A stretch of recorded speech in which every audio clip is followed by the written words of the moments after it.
يبلغ سعد إلى منتهى.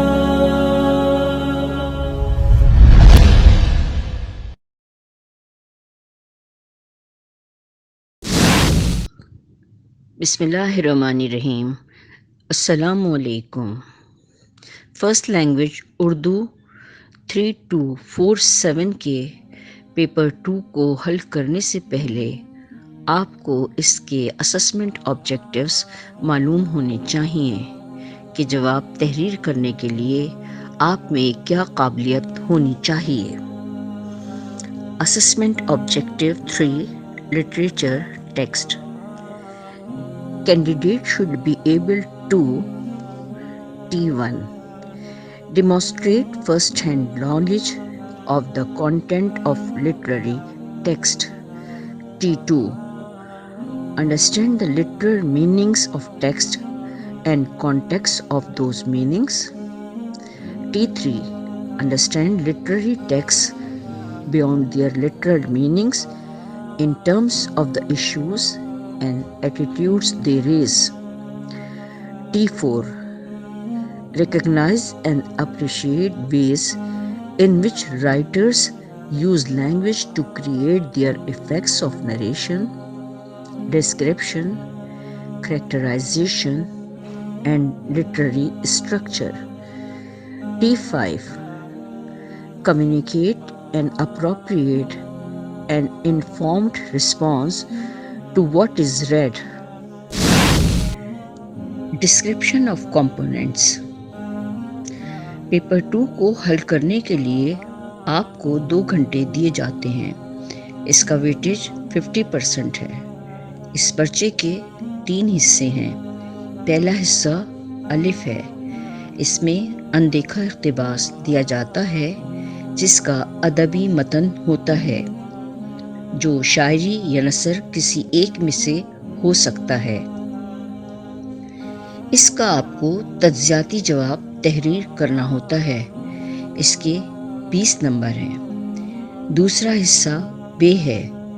یہ شاعری سے متعلق ہے جس میں آپ کو دیے گئے نصاب سے 2 سوال دیے جاتے ہیں اور آپ کو اس میں سے 1 سوال کرنا ہوتا ہے.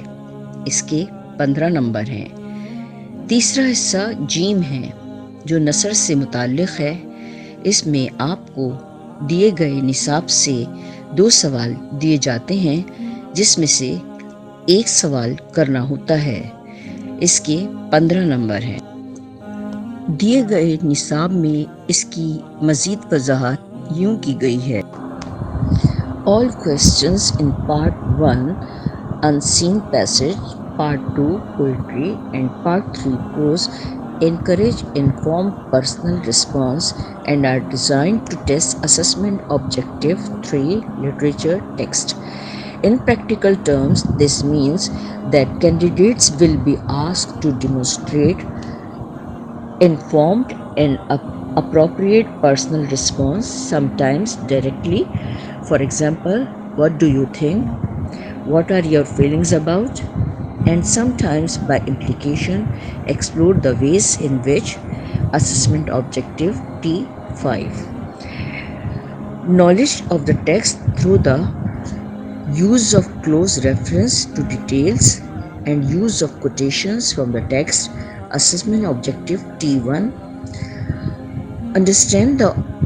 Understanding of themes, characters, relationships, situations, issues, and attitudes. Assessment objectives T2 and T3. Understanding of the writer's intentions and methods, including use of language. Assessment objectives T3, T4. اب ہم پیپر 2 کے شاعری اور نثر کے سوال کی مارکنگ اسکیم کا سرسری جائزہ لیتے ہیں. اس مارکنگ اسکیم کے 5 لیول ہیں. میں آپ کے ساتھ صرف لیول 5 کروں گی جس میں یہ بتایا گیا ہے کہ شاعری اور نثر کا جو 15 نمبر کا سوال ہے اس میں 13 سے 15 تک نمبر حاصل کرنے کا معیار کیا ہے. اس مارکنگ اسکیم کے آغاز میں وضاحت کی گئی ہے The level's mark scheme should be applied according to a best fit approach. Responses will not necessarily contain all the features of one level. First fit the response into a level, then adjust upwards or downwards in marks as appropriate. Level 5 makes a well-developed and detailed response. Number 1 shows a clear understanding of the text and its deeper implications. Number 2 makes a developed exploration of the way the writer achieves her or his effects, sustaining an appropriate voice in an empathic task. Number 3 supports with careful and relevant reference to the text. Number 4 fully addresses the focus of the question. اس marking scheme کو آپ کی سہولت کے لیے مختلف حصوں میں تقسیم کر کے اردو میں تحریر کیا گیا ہے۔ میں اس کا لیول 5 درجہ پنجم پڑھوں گی، جس میں 13 سے 15 تک کے نمبر حاصل کیے جا سکتے ہیں۔ سوال کا جواب تحریر کرتے وقت 4 باتوں کا خیال رکھا جائے۔ پہلی بات، موضوع یا بین السطور مفاہیم کی گہرائی کے ساتھ مکمل وضاحت کی جائے۔ حصہ شاعری میں فن محسن کی موقع و محل کے لحاظ سے وضاحت کی جائے۔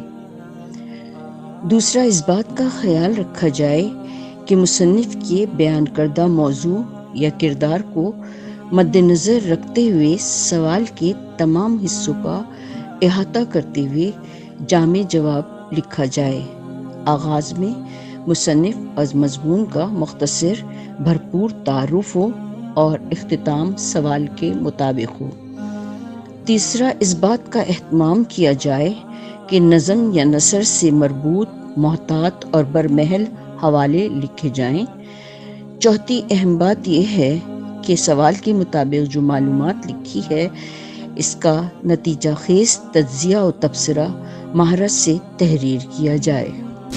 اب سب سے آخر میں 2017 کی principal examiner report for teachers سے کچھ اہم نکات پڑھوں گی۔ اس کے بعد ہم اس قابل ہو سکیں گے کہ اوپر بیان کردہ تمام معلومات کی روشنی میں نثر یا نظم کے تفہیمی سوال کے جامع جواب لکھ کر بہترین نمبر حاصل کر سکیں۔ کی messages: All candidates should spend time reading the instruction very carefully before attempting the questions. They need to read and understand the demand of the question in order to achieve the highest possible marks. Most candidates performed extremely well. However, there were many candidates who did not fulfill the demand of the question 1. Unseen passage. Some candidates understood the demand of the question in the paper and answered all the questions very confidently, scoring high or full marks. Examiners report میں وضاحت کی گئی ہے کہ demand of the question, سوال کا تقاضا پورا کیا جائے۔ اب ہم مختصراً یہ دیکھتے ہیں کہ ڈیمانڈ آف دا کویسچن، سوال کا تقاضا کیا ہے۔ لکھی جانے والی معلومات سوال کے کلیدی الفاظ کے مطابق ہو۔ اس کے لیے بہتر یہ ہے کہ آپ سوال کے اہم الفاظ کو خط کشید کر لیجئے۔ اس سے آپ کو یہ اندازہ ہو جائے گا کہ جواب میں آپ نے کیا تحریر کرنا ہے۔ اس معلومات کو، یعنی جو معلومات آپ لکھ رہے ہیں، اس کو سوال کے ساتھ مربوط کر کے پردلیل انداز میں تبصرہ یا تجزیہ کیجیے۔ غیر ضروری معلومات اگرچہ وہ درست ہوگی، لیکن سوال میں اس سے متعلق نہیں پوچھا گیا ہے تو اسے لکھنے سے گریز کیجیے۔ خلاصہ لکھنے سے گریز کیجیے، بلکہ معلومات نکات میں لکھتے ہوئے سوال سے مربوط کیجیے۔ عمومی طور پہ طلبہ یہ کرتے ہیں، کسی نظم کا یا مضمون کا خلاصہ لکھ دیتے ہیں۔ اس طرح آپ بہترین نمبر حاصل نہیں کر سکتے۔ جب تک آپ سوال کے مطابق جواب نہیں لکھیں گے، آپ اچھے نتائج نہیں حاصل کر سکتے۔ معلومات نکات میں لکھتے وقت، اس کا مطلب یہ ہے جو سوال میں پوچھا گیا ہے اس سے متعلق جتنے نکات آپ نے بنائے ہیں ان کو آپ ترتیب سے سوال سے مربوط کر کے لکھیے۔ جواب کا آغاز و اختتام سوال کے مطابق ہو، حوالے معلومات سے مربوط ہوں۔ سب سے پہلی چیز اب اس میں یہ ہو گئی کہ آپ کو ایک مجموعی جو جواب کی شکل بنی وہ یہ ہوئی کہ شروع میں آغاز میں آپ مصنف کا اور مضمون کا مختصر سا تعارف دیجیے، کیونکہ سیاق و سباق کے بغیر آپ فوراً جو ہے سوال کا جواب نہیں لکھ سکتے، اس لیے آپ کو مضمون کا مختصر تعارف بھی کرانا پڑے گا۔ پھر اس کے بعد جو ہے آپ نے سوال کے مطابق جو ایک نقطہ لکھا ہے وہ لکھیے، اس سے مربوط حوالہ لکھیے۔ پھر آپ تجزیہ کیجیے اس معلومات کا، اور جو کچھ آپ نے حوالہ لکھا ہے اس کو مد نظر رکھتے ہوئے تجزیہ اور تبصرہ لکھیے۔ آخر میں تمام نکات اور معلومات کو مد نظر رکھتے ہوئے سوال سے مربوط اختتام تبصرہ یا تجزیہ کرتے ہوئے لکھیے۔ اس ویڈیو کو دیکھنے میں آپ کو 12 سے 13 منٹ لگیں گے، لیکن اگر آپ نے درست طریقے سے جواب لکھا تو آپ بہترین نمبر حاصل کر سکتے ہیں۔ یاد رکھیے، اس میں ابھی میں نے آپ کو سوال نمبر 1 یعنی جو اندیکھا اقتباس ہے اس کا جواب لکھنے کا طریقہ نہیں بتایا۔ اس میں طریقہ کار تقریباً ایک جیسا ہی ہوگا، لیکن اس کے اصول و ضوابط اس سے ذرا سے مختلف ہوں گے۔ کامنٹس میں اپنی رائے کا ضرور اظہار کیجیے، اور اس کے علاوہ آپ جو کچھ جاننا چاہتے ہیں وہ بھی تحریر کیجیے۔ چینل کو سبسکرائب کیجیے تاکہ آپ کے پاس نئی آنے والی ویڈیو جو ہے اس کی اطلاع بر وقت پہنچے۔